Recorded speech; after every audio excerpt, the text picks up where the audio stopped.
Welcome back to Super Sentai Review, episode 450. Yep, 450. I'll be more enthusiastic about it, except that basically, well, here is kind of the thing. I was supposed to work today. I was scheduled to work, but because of me missing the schedule, and there was miscommunication, so I was told to take day off, so I figured, though, just watch some Sentai, which is exactly what I've been doing. So for this one, basically, I'm discussing episodes 15 to 17 of Ninninger. And the thing is, this one, well, in the case of One Piece, which is just behind this one by, let's see, I think it's like 46 episodes behind right now, which is actually not bad. So in these 3 episodes, we kind of wrap up a plot thread that's been going on since episode 8. No, not 8 was just a cameo, but more like episode 9. Where basically this is where Star Ninninger is trying to become the last ninja student. Where these 3 episodes kind of wrap up that plot thread. The last ninja himself has been absent for 15-16, but he was definitely not absent for episode 17. The reason for this, I don't really know. So, in the case of episode 15,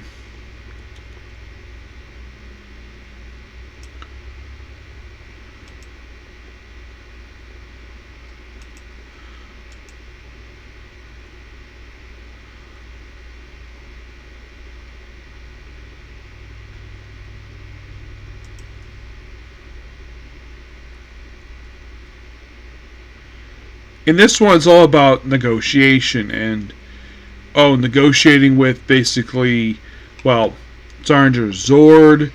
The monster of this one is a female yokai. Yes, a female yokai. Who is referred to as Double Mouth. Yeah. At least got handed the costume design. They made this monster very pretty. Probably the most prettiest monster I've seen. Of course, there's no mention about her beauty per se. Basically, she's kind of like a lawyer.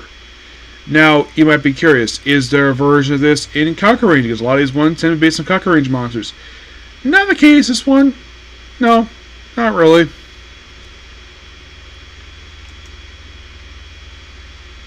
Oh yeah, and here's the thing. This monster suit actor is worn by a guy. You're like, what? Yeah, it's a guy.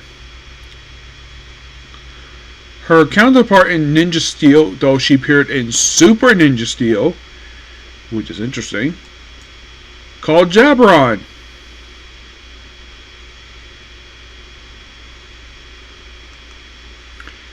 Yeah, and she appeared in one episode, Monster Mix-Up, where her whole thing was swapping bodies. And they put her in the Halloween episode, which is kind of weird. Yeah, it's like the best way to describe basically the episode itself. Yeah, they put on trial and they had to pose these things. Like, what? Yeah, the whole thing of like swapping monsters. Like, it's kind of weird. The fact that they actually just brought basically this monster in who appeared just for one episode. Episode 15 of the series. Now, this one appeared in 21 of the other one. Now, was 15 ever adapted for Power Rangers?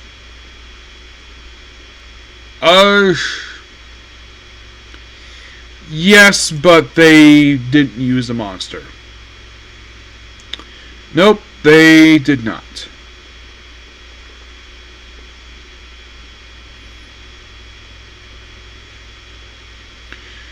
It's like they used that story, but they took out the monster. Yeah, in the case of the episode they adapted this for, which was the episode Grave Robber, pretty much they took stuff from, oh my gosh, for this one episode, they took stuff from 1, 2, 3, 4, 5, 6, 7, basically 7 episodes and a special. Yeah. So episode 2, they took the Cygor, his fight footage, Spinferno, Tripshaw, Hexshaw fight footage, the Megazord footage from episode 15, but not basically the monster. They took the board game story from episode 29. Yeah, I'm like, so I get the fact you wanted to create basically your own monster. By the way, Tripshaw, yeah, this is the chainsaw monster from Ninninger. Yes. Who appeared in the episode Ranger Ribbon, which was the 10th episode. Yeah. It's like, yeah, let's bring back these monsters here. Cygor was basically the turtle one they already fought. Hop Truck is basically the satellite dish one. Spinferno is the one who was based on roller skates in Sentai. Yeah, it's like they just brought back these monsters just because, why not? But yet they only use the suit for 15 for they just use it just for this one episode, and it's like it has nothing to do what was adapted from. Nothing. You took the suit from the episode and just made it just a random one-shot monster. Well, here basically she's trying to control. Of course, you have what they're briefly controlled, and of course you have Fuka, the negotiator. I think it's Fuka. Negotiate with her and then proceed to tear up the contract, and then they basically beat her. Kind of a weird episode per se, but I feel like basically a partial retread of the Soki episode a little bit. Not sure why they would do that for, but they did. In episode 16, they reveal, oh yeah, their father was... Now, in the case of 15, this felt like a little bit of a fillerish episode because it didn't feel like advanced the plot of the series. 16 kind of did, mostly, but it was a character-focused episode on the father.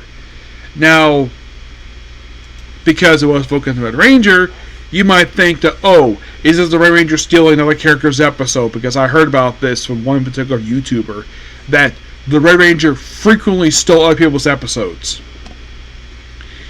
This one, no, not really. He does get focused, but he is not the focused character. It's the father.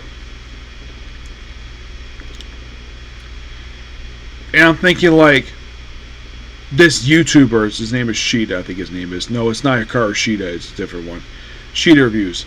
He had claimed in this footage, in this series, that the Red Ranger would frequently steal other people's episodes. He was rude to the Red Rangers from Hurricane and Kaka Ranger. He had claimed that. And I watched the episodes, and I'm like, no, he wasn't. He wasn't rude. So he was basically being polite and as possible. It was more like the Vector Rangers being disrespectful to him. Not the team, just him. So, Sheeta Reviews, basically, he is just... If he thinks it's from his perspective, that basically, that he thinks that the way he's talking to him is respectful, I don't think so. Not really.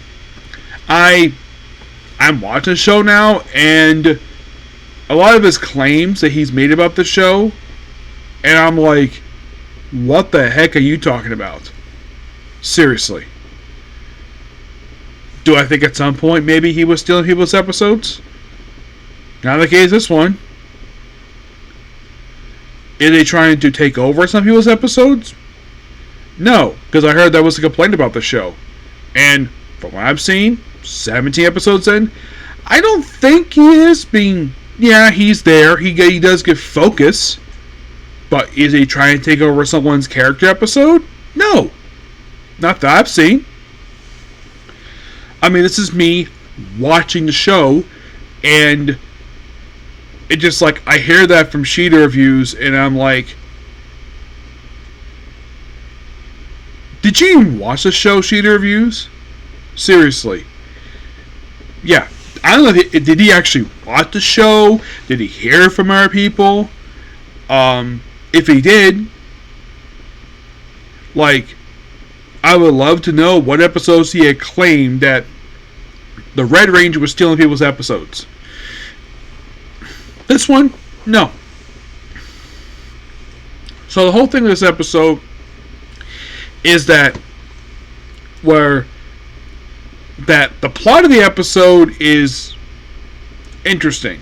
So basically, it's Father's Day.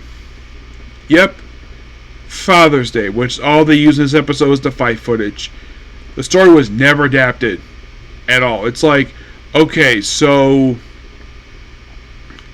it's like Father's Day is coming up. I guess it was that day in Japan, apparently.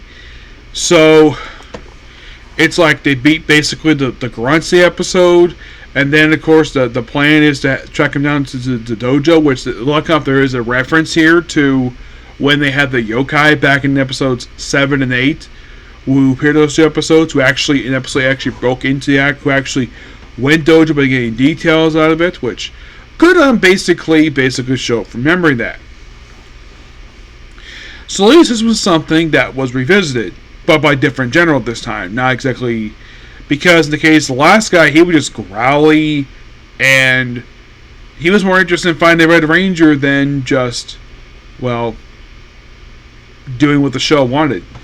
The character himself reminded me a little bit of Masters Andrew's counterpart from Shuriken, where he had a desire to fight the Red Ranger again, and this is very similar to that, except he was the main villain of the show. This guy was basically one of the show's generals, though he didn't appear very long, per se. No, he did not. So it's revealed that the father did have Ninpo, he did have ability, but after a while it just stopped. He doesn't know the reason for it, per se. And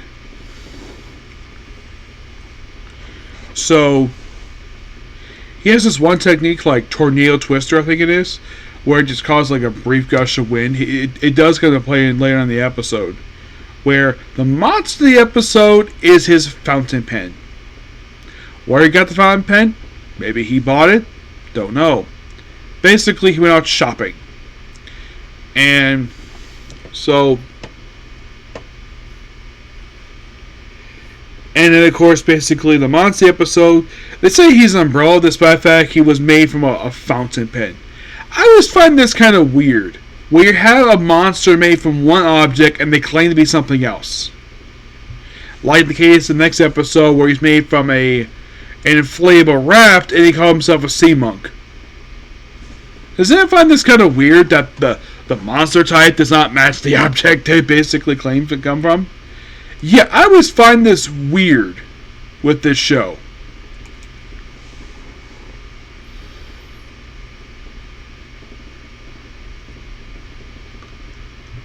Here's some examples for you. Let's say episode 11, which features basically a kettle. Okay. At least his whole thing is that he's a kettle and he basically should steam, but the whole thing, the edition was made separately.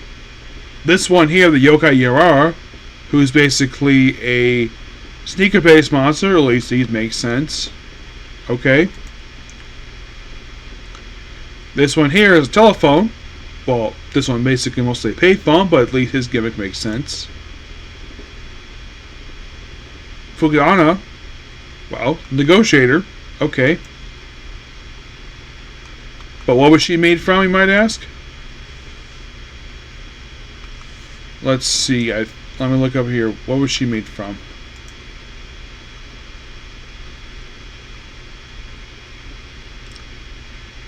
A pair of glasses. Yep, a pair of glasses. Yeah, and then you have 16 words made from a frickin' fountain pen. Made into an umbrella. Which, I find that weird. Then you have the sea monk who appears in episode 17, except he was made from an inflatable. Yeah. So, they try to find the dojo. Of course, they don't get anywhere near it at all. And basically, at one point in the episode, because of a miracle, he's able to use his one technique he does know to actually blow away the monster a couple times. First on the blow away, and then combined with his own son's Ninpo, he's able to basically he basically destroys him, goes giant size, and apparently it was all just not a fluke per se, but Star Ninninger basically reveals it was actually a miracle that he was actually able to do it. And then the episode ends with, of course, Kazuyamon tempting Star Ninninger to become his student. And, well, give me their day. So, then the next episode, it's like, they all reveal, oh wait, this actually is his last day, let's all challenge him, but it becomes foolish by the end of the episode when it comes to that. So, this whole thing reveals a little bit about his backstory, where a yokai murdered his father and brother. Now, I don't think it's more like a Western thing with him. He just kind of just dressed that way. My guess is that his father and brother, I don't think it was a Western town as they tend to depict it per se. Based on how they dress, ranch. They must have won a ranch with basically wearing cowboy hats. And dress the way they do. It must be a ranch because I don't think it's a Western town. That or the fact they must have run a Western town, ghost town type of thing as an amusement, because that's the weird thing about Japanese media. They tend to pick the U.S. not in the sense, a lot of the time when they picked it, like in the western part of the country, which basically does have modern cities, the cities are modern, they tend to pick the American West, the west part of the country, as like still being the 1800s, despite the fact it has not been that way in about 200 years. The reason why I do that, I guess because I think that it's still Western towns, so I'm like, it's not. It clearly is not. I think it's mostly Toei I've seen that like doing that, but it's not necessarily true at all. So, yeah, so the whole thing is like casting illusions, and of course the yokai of the episode is, well, like I mentioned, it's basically Inflatable, who's claimed to be a sea monk, and of course his staff basically an oar, well, basically like an evil oar, but if you look at him, he identifies himself as a sea monk, but he's a freaking inflatable raft. And, oh, by the way, the end of 16, the father, he actually gets a replacement fountain pen for Father's Day, which that was quite nice for his kids to do. Yep, that was very nice of him. It's like, please don't lose again so it doesn't become a yokai monster. It's good of him for doing that. That was kind of funny. So, then of course, basically, like, they battle the monster, and they beat him. It's like, oh, now we're going to have the challenge. They're about to fight, and then a last ninja shows up and reveals, oh yeah, your deadline expired yesterday. And they're like, what? Wait, I thought it was today. Well, it turns out he was on American time. That's why basically expired. So, the new, by the way, in this episode, they debuted a new Zord. A submarine, which, because the fact he happened to be the monster, he gets as a going away present. So, he has to go back to America. Despite the fact that the team itself pretty much accepts him as basically part of the team. I mean, they kind of pretty much accept him for a while now. Just except that the grandfather is not accepted because the whole thing of, like, basically it's what he reveals to them that his former student was actually Kazuyamon. Which is interesting to say the least. Yes. Though I am very much looking forward to the remaining 13 episodes I'm going to watch before I go on my break for the series. Yep. And plus, we're going to have some new characters show up. Yes. Some brand new characters, and we're going to have some changes. Now, like I said, 17 was the end of this little, like, month-long deadline. They had this deadline for becoming a student because he basically didn't expired. The storyline is, this part of this plot thread is officially wrapped up, but the character is around for pretty much, from I read, he is in pretty much a lot of the series afterwards. He doesn't miss an episode. Matter of fact, he's in the very next episode, which we'll get to that next time. We'll get to that next video, which is a Comic Corner. Yep, that's next. So please be sure to like, comment, subscribe, turn notifications, and I'll see you next video, which is Comic Corner. Bye.